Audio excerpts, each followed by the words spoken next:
None of us knows yet who the next Prime Minister is going to be, and yet we're already disappointed. We know it's going to come down to Sunak, Mordaunt or Truss, and yet all three of them have a fake veneer. Any sense of who these people are is obscured by a fog of PR flummery. Each of them have released glossy campaign videos that are the ultimate futile exercise in turd polishing. We know very well the capabilities of Sunak and Truss because they both played a significant role in Boris's catastrophic government.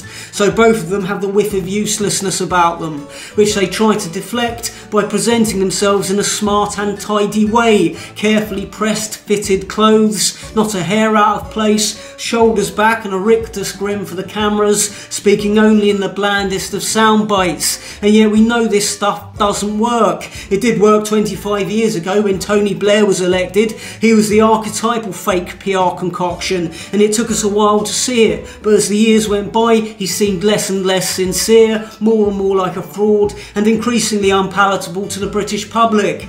In a world where people are glued to their phone screens all day, people are more savvy, more cynical, and those PR tricks don't work anymore. Everyone can see through the fakery. It's an insult to our intelligence. The appeal of Boris, when he won a landslide election victory, was that he seemed real. There was no PR polish. He was a cheeky, bumbling, scruffy posh boy. We knew what we were getting, to a degree. I mean, he wasn't just cheeky, he was a pathological liar. And he wasn't just bumbling, he was incompetent. His scruffiness was the outward manifestation of a general lack of self-discipline, and his poshness gave him a rules for thee but not for me entitlement that led him to make some morally repugnant decisions. But fair play to him, he was good entertainment value.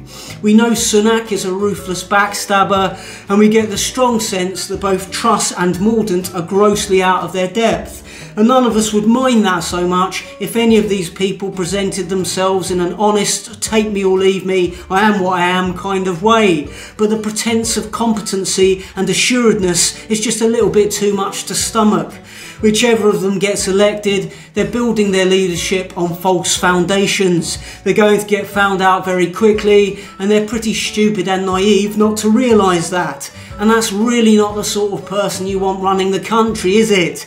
But here we are nonetheless, doing what British people always do, making the best of a bad situation.